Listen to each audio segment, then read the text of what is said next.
The American dream still includes a yard, a garage, a front door that belongs to you, and a neighborhood where your kids can grow up. What's changed is the math behind getting there. Home prices are near all-time highs. Mortgage rates have stayed elevated.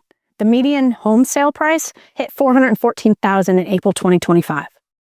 The 22nd consecutive month of year-over-year price increases, according to the National Association of Realtors.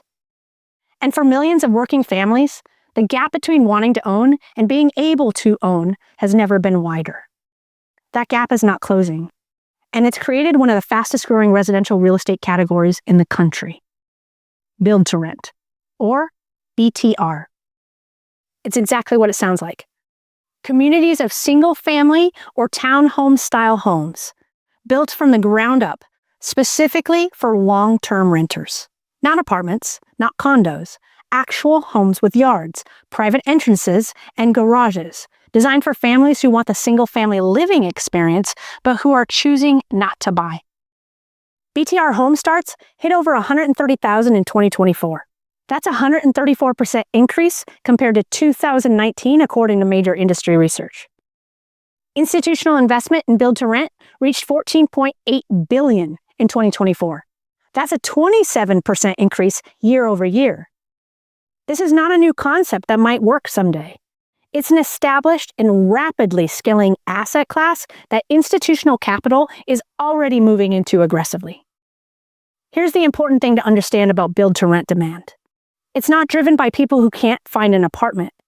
It's driven by people who specifically want single-family living and are making a deliberate choice about how to get it. Some of them can't afford to buy.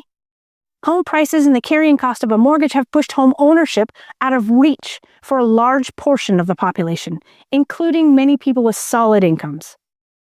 A family earning $120,000 a year might technically qualify for a mortgage, but the monthly payment on a median-priced home today takes a significantly larger share of their income than it would have 5 years ago.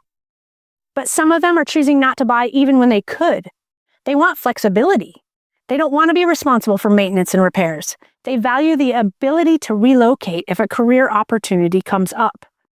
They watch friends carry underwater mortgages or navigate expensive property issues, and they're making a different calculation. The emerging 50-year mortgage is another signal worth watching. As lenders explore longer loan terms to bring monthly payments down to manageable levels, the effective cost of home ownership extends further and further into the future. For many families, renting a well-built single-family home in a quality BTR community becomes the more rational financial decision, not a compromise, a choice. From an investment standpoint, build-to-rent has several characteristics that make it attractive. Tenants in BTR communities tend to be stable and long-term. Families who choose a BTR community are not looking for a 6-month apartment. They're looking for a home. That translates to lower turnover, more consistent rent collection, and better care of the property. The resident profile is different from a traditional apartment, and so is the retention rate. Institutional capital has already recognized this.